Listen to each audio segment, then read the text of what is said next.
Humanisme radical, plaidoyer pour une remise en question de la non-violence. Lu par son auteur, Étienne, en une soirée du mois d'août, le 18 plus précisément, environ un mois après le début de la rédaction de ce dit livre. Avant-propos. Tout d'abord, bonjour. Ensuite, avant que je n'aille plus loin, j'aimerais d'abord te dire que bien évidemment, tout ce que je vais te raconter ne sont en aucun cas des vérités absolues, mais seulement le meilleur de mes quelques connaissances, que je prends par moments, aussi souvent que se puisse, le temps de rééditer. Ce plaidoyer, premier volet de la série Humanisme radical, traitera non seulement de non-violence, mais aussi de l'histoire, de science, et de bien des éléments se recoupant sous la même logique de ce sujet que j'évoque pour l'instant, bien qu'il se puisse qu'à certains moments, tu te demandes où je peux bien m'en aller avec tout cela.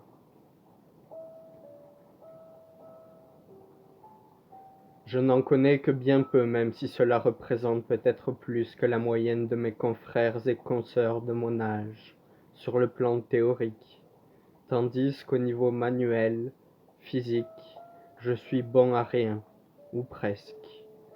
Chacun ses forces et faiblesses, je viens de vous dire une part des miennes. Comme disait Aristote, l'ignare affirme, le savant doute, et le sage réfléchit. Je suis personnellement ignare, mais sans pour autant jamais affirmer quoi que ce soit. Tout ceci repose sur le meilleur des connaissances à ce jour disponibles, et pourra évoluer demain, ce qui est on ne peut plus évident. De surcroît, ce que notre espèce connaît en cette ère est plus que minime, et c'est sur cette base que je supporte certains de mes propos et faits que j'avance à présent, et tout le temps de cet ouvrage et les prochains. Ne vois pas ceci comme étant coulé dans le béton. La science étant par définition sujette à changement, ma pensée l'est tout autant. Newton disait pour sa part, et je suis d'accord avec lui, paix à son âme, qu'il n'aurait jamais vu aussi loin s'il n'était pas assis sur les épaules de géants, géants au sens figuré, faisant référence à de brillants scientifiques ayant vu le jour avant lui, de Vinci, Copernic, Galilée, Kepler et d'autres du monde arabe, ce dernier ayant été le cœur culturel mondial pendant des siècles. Einstein, un des plus éminents scientifiques de notre temps, a lui-même réédité les travaux de Newton pour fonder sa théorie de la relativité générale. Il ne s'agit pas de minimiser l'apport que chacun, individu ou espèce, peut avoir, mais de reconnaître qu'on est toutes et tous dépendants des autres, individus ou espèces, encore une fois. Paras paro pagrao, jivanyam, est un aphorisme décrivant bien cette réalité, et qui peut se traduire par « Toutes les vies sont interdépendantes et se doivent un mutuel respect, une mutuelle assistance. »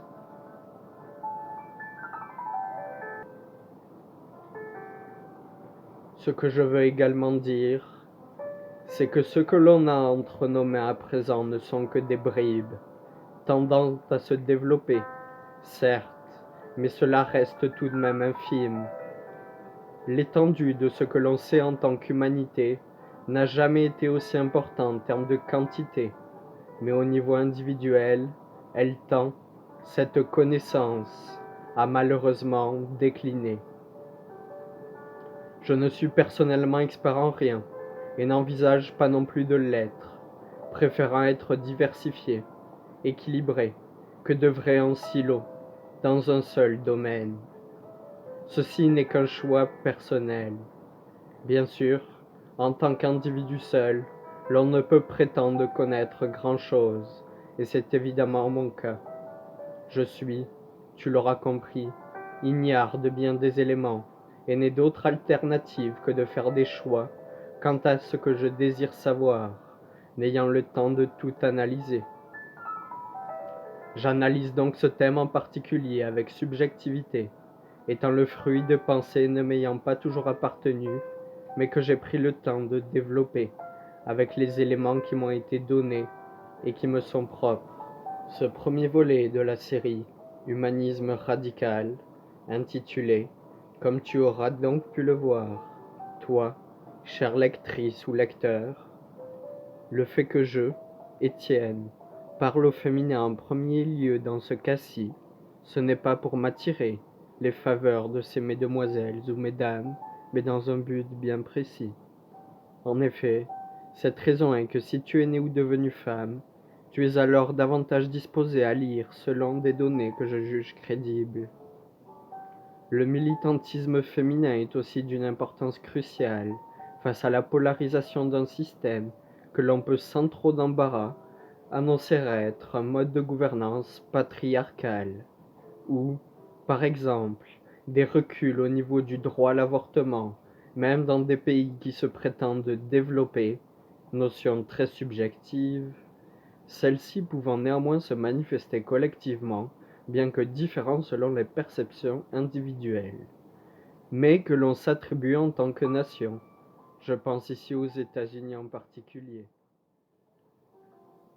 Plaidoyer pour une remise en question de la non-violence, ce veut être un humble ouvrage, que je dirais être mon deuxième, bien que le premier ne soit pas encore achevé, que chacune et chacun peut se procurer comme un outil de réflexion, d'autodéfense personnelle et collective face à un système répressif et criminel, mais en aucun cas une solution clé en main qui te permettrait, tout à coup, presque par magie, de renverser ce dit système par ma seule aide. Après tout, je ne suis principalement qu'un penseur, peut-être un mauvais, peut-être un bon, à toi d'en juger. Je n'ai pas la prétention à vouloir te faire gober ma pensée, qui, je le sais, sera certainement mal reçue au moins par une poignée d'entre nous, membres d'une espèce ravageant son environnement par égoïsme, avidité, vanité, légèreté de l'esprit qui se fait tendrement et dangereusement manipuler, ou je ne sais trop quoi d'autre en vérité. Bien que j'eus juste employé ce mot-ci, la vérité, je ne prétends pas la détenir, loin de là.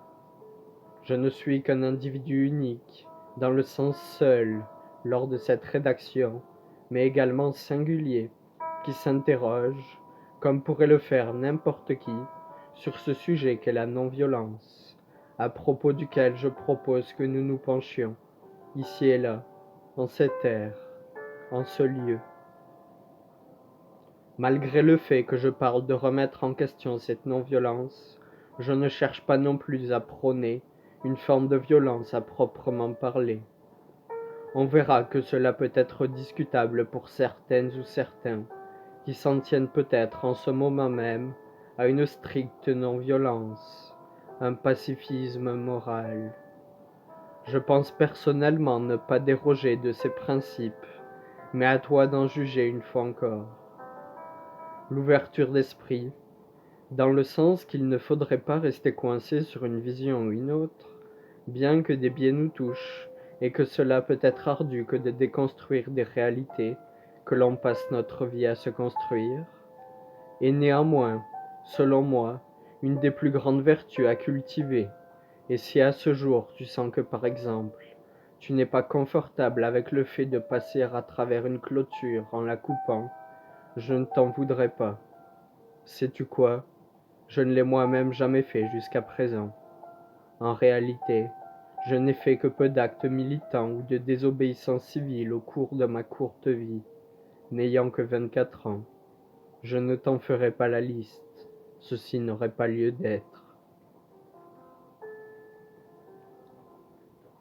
Pour en revenir à ce strict pacifisme moral, je m'y plie aussi, mais peut-être d'une manière différente, que tu découvriras si tu prends goût à cette lecture. Si je me fie au dictionnaire Larousse, La non-violence se définit comme suit. Principe de conduite en vertu duquel on renonce à la violence comme moyen d'action, en politique ou dans d'autres domaines. Elle fut notamment pratiquée par Gandhi et par Martin Luther King. Pourtant, Martin Luther King avait lui-même 2 pistolets de cachet pour sa défense, et la Première Guerre mondiale avait à peine éclaté que Gandhi proposait de se livrer, ainsi que tous les Indiens dont il pouvait disposer, à l'Empire. Je reviendrai là-dessus ultérieurement, et bien sûr qu'en évoquant cela, je ne cherche pas à te confronter en une période de cristallisation des opinions, ou bien à te dire que MLK ou Gandhi sont de mauvaises personnes. Pas du tout. Il s'agit avant tout de voir, selon moi, pourquoi une nouvelle définition de ce concept s'impose, étant désormais désuet et empreint d'incompréhension, empêchant qu'une véritable lutte s'instaure aujourd'hui pour mettre fin à une croissance qui est associée au bien-être alors que représentant la mort. Ce qui est d'autant plus flagrant en 2023, la fonction exponentielle n'ayant cessé de grimper sur bien des plans depuis les années 1950. Ce qui était de la non-violence au XXe siècle a peut-être pris une autre tournure en cette époque, où les répercussions des bouleversements naturels, dans lesquels j'inclus l'humain, se font de plus en plus sentir. De plus, qui peut juger de ce qui est violent ou non? L'État, bien sûr, régit, par ses lois et règlements dont il s'est doté, de ce qu'il est ou non, violent ou non violent. Mais est-ce là une vérité absolue? L'individu, qui en cette ère remet de plus en plus en question ce système pour diverses raisons, avec des degrés de validité oscillants, possède également son propre cadre moral et éthique, dépendant toutefois d'autrui, de la période et de l'endroit où il ou elle aura vu le jour. En soi, une telle ou un tel n'est jamais réellement indépendant du monde extérieur pour sa propre évolution, et va donc bénéficier d'un apport plus ou moins grand de la société ou de ses proches, à qui il ou elle peut se fier. Parfois non. Ce qu'on juge être de la violence ou son antonyme est le fruit de pensées qui ne nous appartiennent donc pas complètement au préalable. Évidemment, chacune et chacun peut développer son propre regard sur la question, une fois qu'une base morale et éthique est acquise. Mais où se situe la frontière entre les deux concepts? On juge parfois violents des gestes que l'on retrouve dans la nature, où par exemple la lionne s'en prend à la gazelle ou au zèbre pour se nourrir. Elle, le lion et les lionceaux. Bien sûr, j'aimerais aussi que la gazelle ou le zèbre s'en sortent, mais à ma connaissance, les lions ne sont pas encore des brouteurs, rongeurs ou autres. En opposition à cela, sous prétexte de faire tourner l'économie, des actes qui, encore à ce jour, ne sont pas tout le temps, voire presque jamais jugés violents, sont perpétués pour le bien du capitalisme ou néolibéralisme. Quelle forme de violence tolérons-nous alors le plus? La réponse me paraît assez évidente, et peut-être qu'à toi aussi.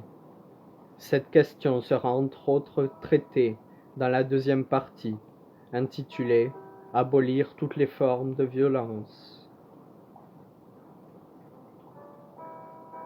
Je ne suis qu'un jeune homme, arborant une calvitie et étant relativement privilégié par sa condition de blanc, né avec 2 nationalités.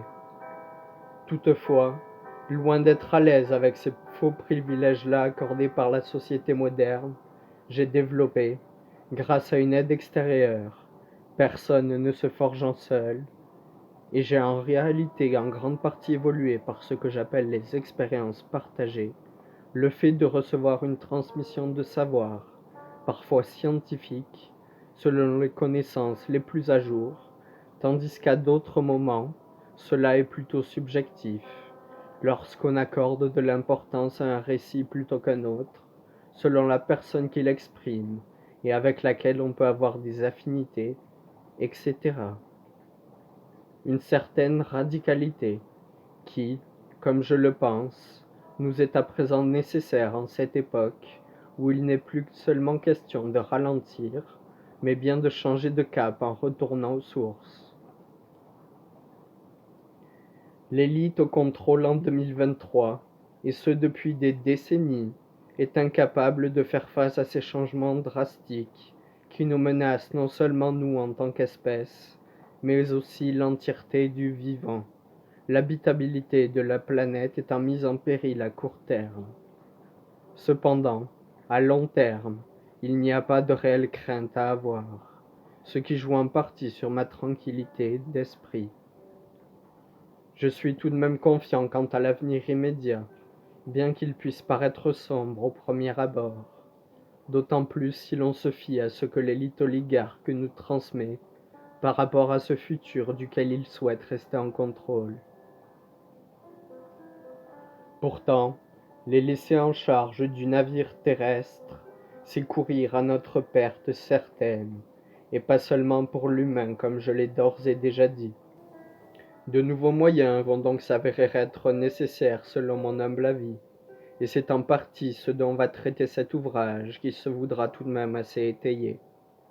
Étant de surcroît le premier, dans un sens, beaucoup d'éléments seront à dévoiler pour que tu comprennes bien ce que je veux dire, et pourquoi. En clair, quels peuvent être mes biais en tant qu'humain vivant sur cette planète. Il ne me servirait à rien de te les cacher, car oui, bonne nouvelle, j'en ai. Je vais entre autres expliquer, dans la première partie, sur quoi repose ce que je nomme l'humanisme radical. Bien que je projette déjà l'écriture de prochains volumes, dont un qui traiterait de valeurs, un des principaux éléments sur lesquels il faudrait nous pencher au plus vite en tant que collectif. En effet, quelles sont les valeurs que l'on veut arborer en tant que société, multiples et prises à toutes les échelles? Je ne discuterai de cela que bien peu dans ce premier ouvrage, si ce n'est ce que je juge être l'essentiel. Et nous décollerons assez vite à bord du vaisseau imaginaire, dont j'ai l'immense privilège de pouvoir façonner quelques contours avec les mots que je te partage, à toi qui me lis ou m'écoutes, car ceci sera aussi disponible en version audio. Le reste, ce sera de ton ressort, libre cours à ton imagination si fertile.